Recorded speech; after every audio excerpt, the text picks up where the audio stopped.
Do you think Keir Starmer has made the right calls in this war? I don't think Keir Starmer makes any calls about anything. I mean, Keir Starmer's not Well, in he charge did make of a call Britain. about this. Obviously. Right, okay.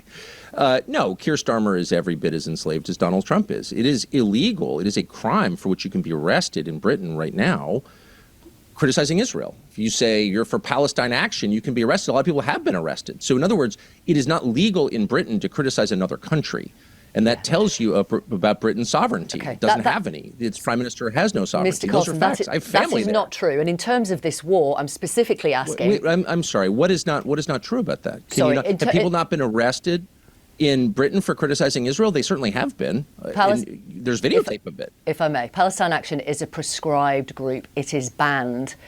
Therefore, people have been arrested. Why is it banned? That is correct. Why is it banned? I'm asking you a question specifically about Keir It's Starmer and the banned decisions because the he Israeli made government about the wanted war. it banned. And you will know that on Okay, February the but hold on. 28th, if I may, on February the 28th, which was the day the US launched its action, the British Prime Minister told the country that he was not joining with the US because he thought it was illegal and that there was no viable plan. So clearly he made a sovereign decision, which he said was in the interests of the country.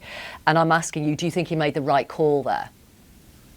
Any government that bans criticism of a foreign government is not sovereign. The British government has banned criticism of Israel, therefore it's not sovereign. It's acting on behalf of another country to the detriment of its own citizens. So let's just be really clear about that. The British government Britain has is not not a sovereign banned country. criticism of the Israeli government. It certainly has, by banning Palestine Action, which has nothing to do with Britain at all, or its critical interests at all. I often criticize Britain, but I love Britain. As I said, I have family there. And I don't think that Britons understand just how badly they've been shafted by the United States. And I am ashamed of that, and I hope that we will do everything we can to rectify it. I know that Keir Starmer understands that. He doesn't seem to care, or he doesn't have, again, the control to do anything about it, which is sad to see. The debasement of the country is sad for me to see. I want to see the system reformed. Once again, 2 days ago, the president, him, the president before him, the president before him, the president before him. All American presidents since 1963 have done substantially what Israel wanted us to do. And now it's really hurting us. And I've been aware of this for decades, and I haven't said one word about it because it's not worth the fight.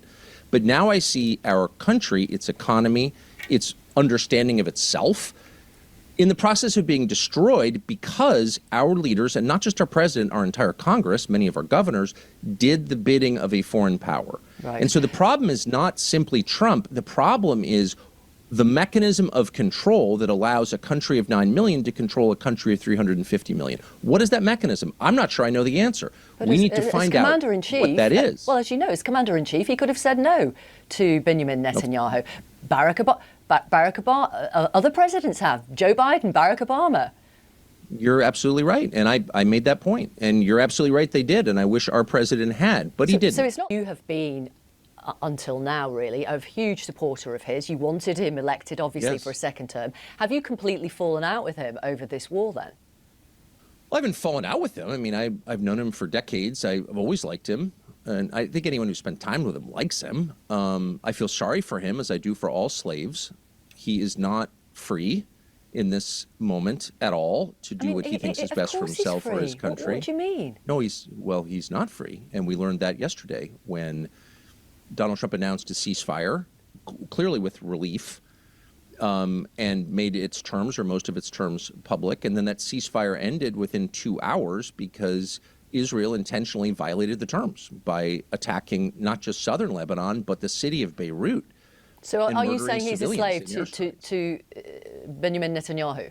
So I don't think it's as simple as he's under the control of Netanyahu.